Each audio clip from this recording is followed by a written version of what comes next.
If you followed me for a while, you know that I use intermittent fasting as a way to arrange my meals in order to achieve better fat burning, weight loss, and a variety of other benefits. However, I often get asked the question, so do you have to do IF every day? Can you ever take a break? What if I choose not to do it on certain days or I can't do it on other days? So I wanted to make this video to explain how IF works and how you can make it fit your lifestyle, no matter if you can do it every day or just some days. So let's get started.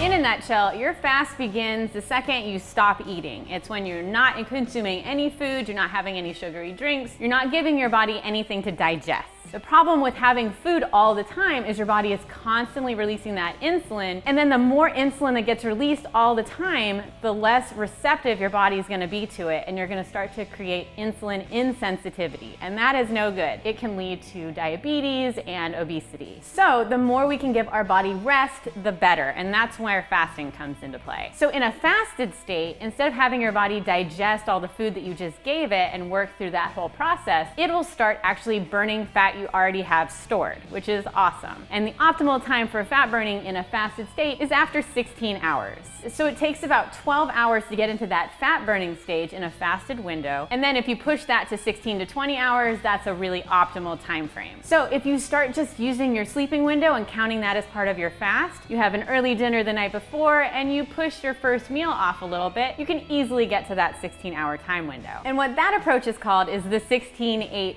fasting window. And that's basically you fast for 16 hours and you have your eating window during that other 8 hours in the day. The 16-8 window is a very reasonable way to fast. You're not fasting for a day at a time. You can also fast for a 20-hour time. You can fast for an entire day and alternate days. Fast one day and then eat the next day. You can really make it work for whatever your schedule needs you to do. So if you're someone, for example, who is super busy during the weekdays and you have absolutely no time to really even stop to have a meal or think about food, and it's really easy to fast during those windows, you could turn that into the days that you fast, and then on the weekends, if you happen to be around family and things are a little bit more tricky and you're not as busy, that might be the days that you actually don't fast. And so you can kind of work around your schedule to make it work for you. The major thing here is that intermittent fasting is not intended to be complicated. It shouldn't be something that ruins your life or that is so strict that you can't find a way to adhere to it. And whatever time you can fast, assuming that you can get past that 16-hour window, that's going to be beneficial for your body no matter when you can do it. So if all you can do is just fast 1 or 2 days a week, that's still a very valuable opportunity